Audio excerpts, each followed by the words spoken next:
Alright, I've finished editing my blue channel copy.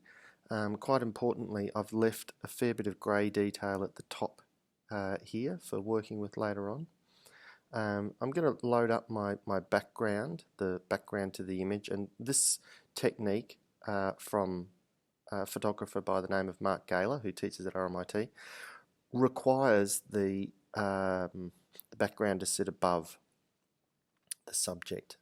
When I load the mask, Command Option 6, you can start to see the hair detail in there, but I'm bringing a lot of the background with me, and it's the next little step that starts to really get this technique coming to life. You can see where my mask is sort of working through the hair there as well, so needs some refining. Select the layer, set it to multiply mode, and straight away we can see the difference there. Oh baby, look at that, unreal.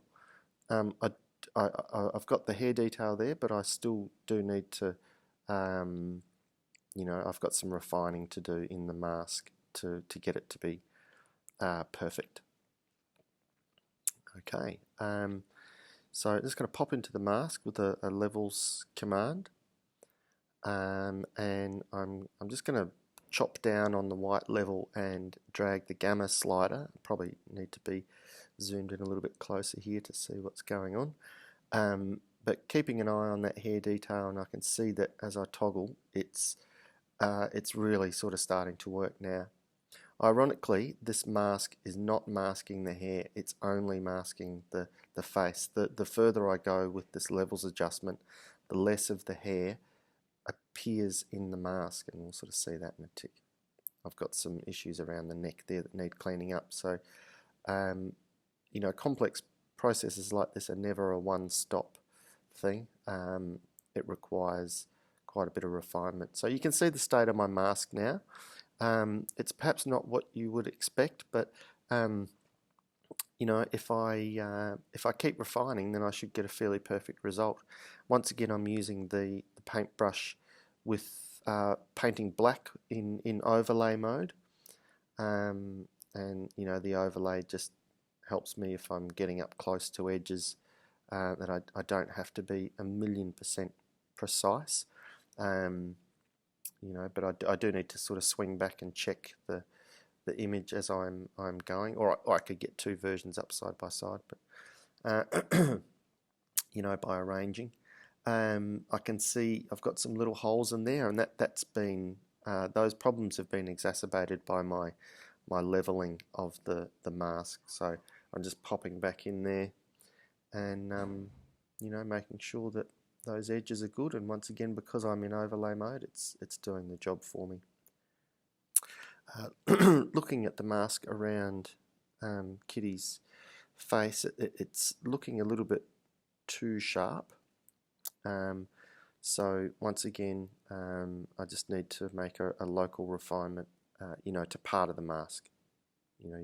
It's rare that anything that is done well in Photoshop is done in one step. It always takes a few different things. So I've made a selection. I'm going to feather that selection so that it's soft around the edge of the mask, not as sharp.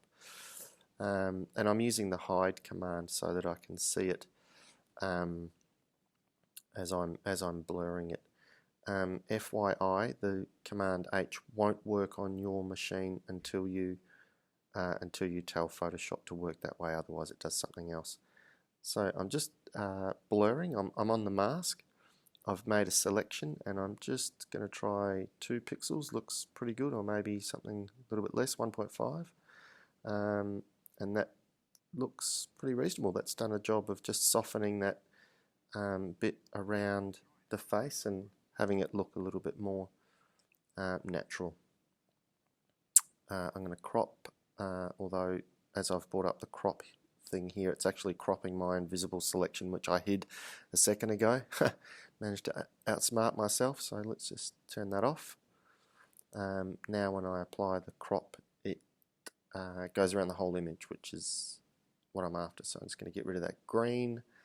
The bit that I really didn't take much care with over Kitty's right shoulder, sort of just narrowing the image into a much more pleasing composition, get rid of those sunnies, the highlights and things like that.